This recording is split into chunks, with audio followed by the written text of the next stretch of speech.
खून पूरे शरीर में ऑक्सीजन पहुंचाने का काम करता है।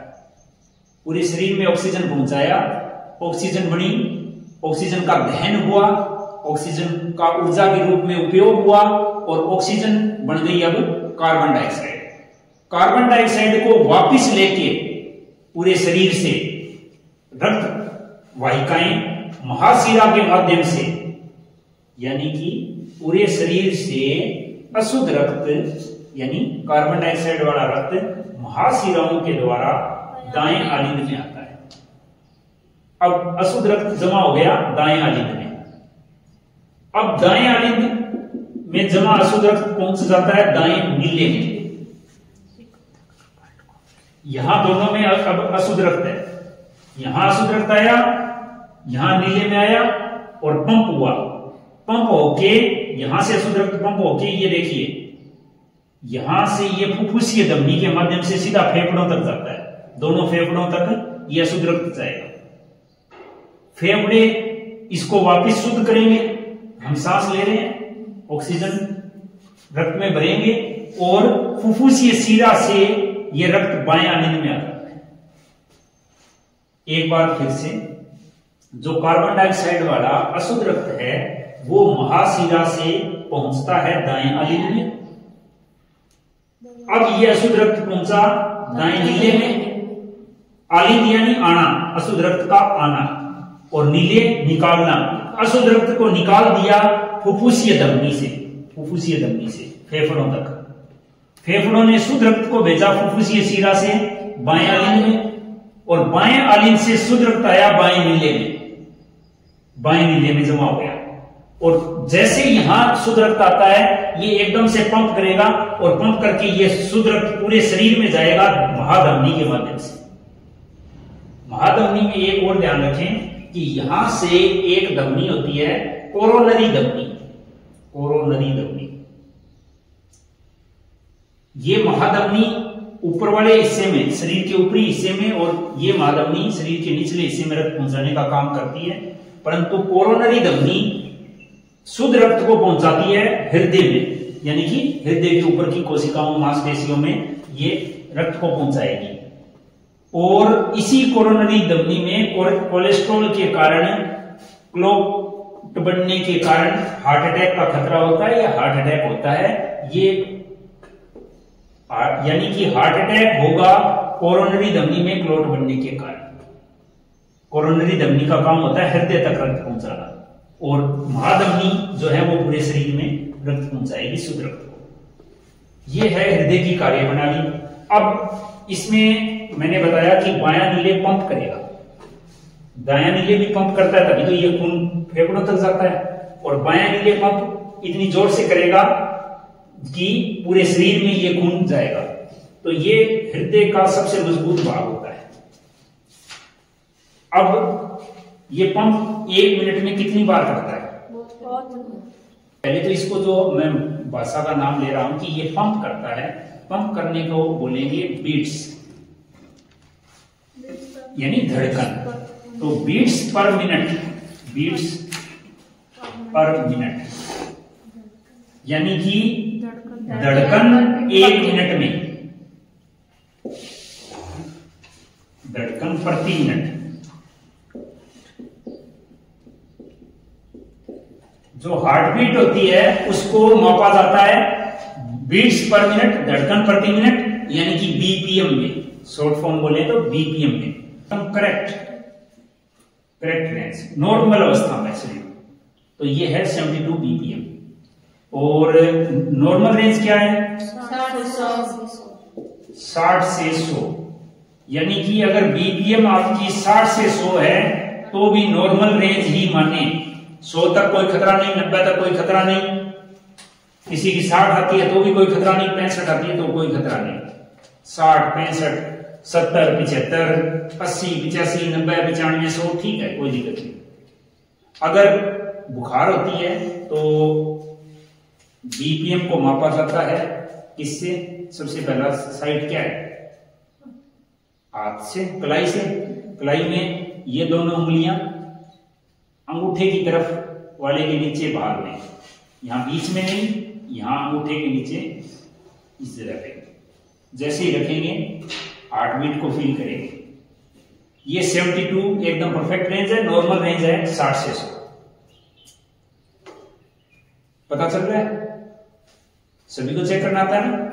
एक बार चेक कर लो।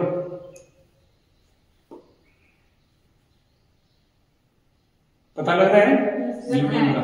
ठीक है। और सेकंड जो साइड है वो है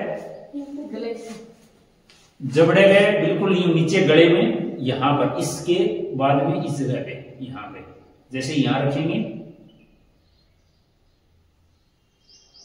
नल्स का पता लग रहा है कि कितनी बार लग रहा है। इसको गिनने के लिए क्या करते हैं कि आधे मिनट तक चेक की जा सकती है।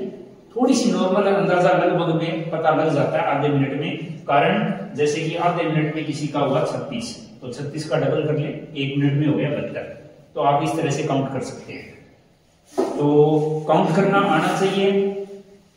वैसे तो नॉर्मल रेंज आपको बता दी, पर किसी की अगर नॉर्मल रेंज मान लीजिए 80 रहती है, 80 बीपीएम है नॉर्मल रेंज, आमतौर पर पता है कि ठीक है 80 है, यानी आधे मिनट में 40 है।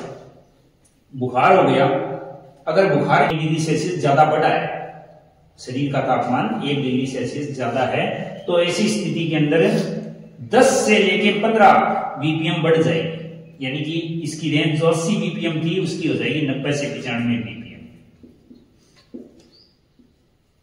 तो इससे एक शरीर की असामान्य स्थिति का पता लगाया जा सकता है। पर यह ध्यान रखें कि ये तय नहीं है कि बीपीएम बढ़ी है तो बुखार ही है।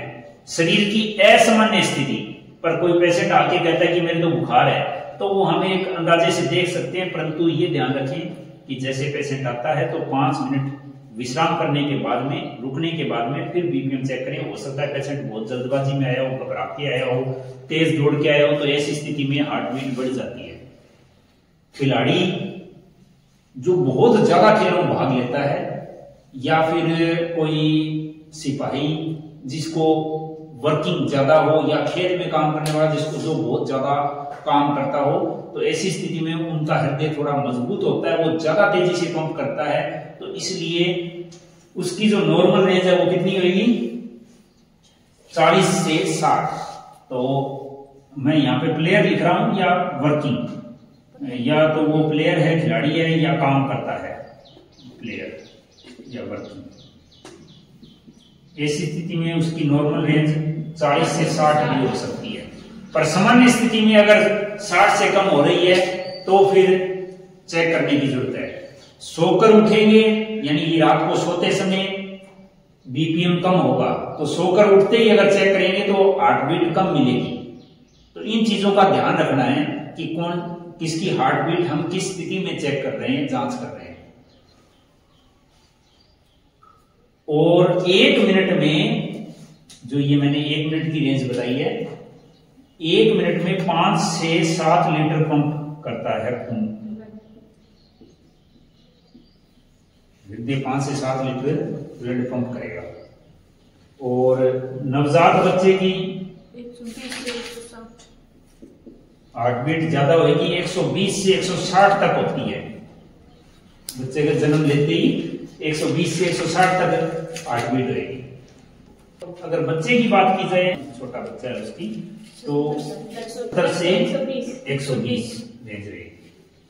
ये नॉर्मल बीपीएम रेट है, ये आपको पता होना चाहिए, तभी आप सही जांच कर पाएंगे, सही अंदाजा लगा पाएंगे किसी भी स्थिति का।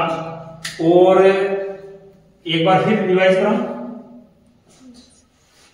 ये है हृदय का चित्र। इसमें महाशिरा से अशुद्ध रक्त यानी कार्बन डाइऑक्साइड वाला खून पहुंचता है दाएं आलिंद से अशुद्ध रक्त पहुंचता है दाएं नीले में। दायां नीले पंप करता है अशुद्ध रक्त को फुफ्फुसीय धमनी से सीधा फेफड़ों तक। फुफ्फुसीय धमनी से, यहां महाशिरा है, ये फुफ्फुस धमनी, फुफ्फुस धमनी से सीधा फेफड़ों तक।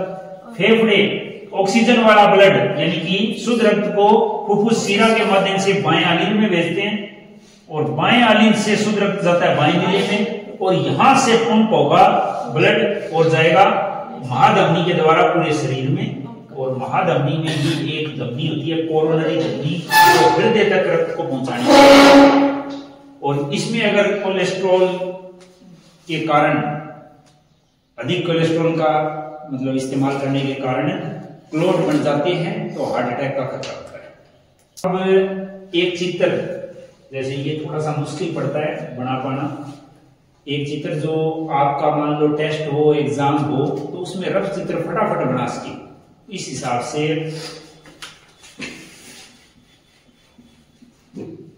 आप इस तरह से बना सकते हैं कि हृदय 4 भागों में बांटा हुआ है, ये 4 भाग बांट लें। तो सीधी बात ये है कि यहां है महाशिरा,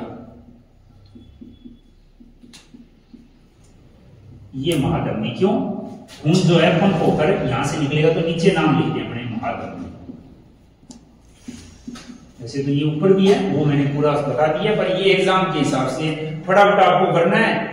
और ये नाम याद नहीं हो रहे हैं, थोड़ा तो देखो रटने पड़ेंगे, पर आसानी से इसको समझ सको, इसलिए मैंने थोड़ा शॉर्टकट बना रहा हूं। ऐसे पहले तो एक बॉक्स बना के 4 भागों में बांट दिया।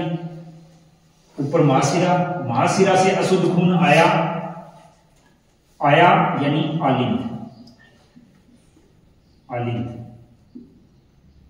और यहां शुद्ध रक्त आता है तो ये भी आलिंद, यहां से शुद्ध रक्त निकलता है नीले, यहां से शुद्ध रक्त निकलता है तो ये भी नीले।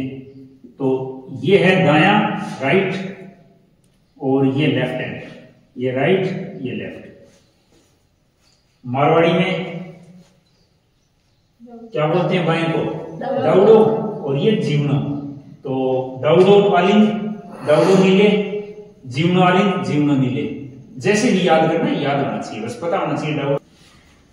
अब अशुद्ध रक्त आया आलिंद में, दाएं आलिंद में, और फिर दाएं नीले के अंदर अशुद्ध रक्त गया, और अशुद्ध रक्त पंप हुआ किससे? यहां ऊपर रख लेंगे फुफ्फुस धमनी, फुफ्फुस धमनी, फुफ्फुस धमनी से ये खून यहां पे इससे ये गया फेफड़ों, फेफड़ों से खून साफ होकर यानी ऑक्सीजन मिलके शुद्ध रक्त जो है वो फुफ्फुस शिरा से बाएं आलिंद में, और बाएं आलिंद से जो शुद्ध रक्त है वो आया बाएं नीले में, और बाएं नीले से शुद्ध रक्त गया पूरे शरीर में महाधमनी के।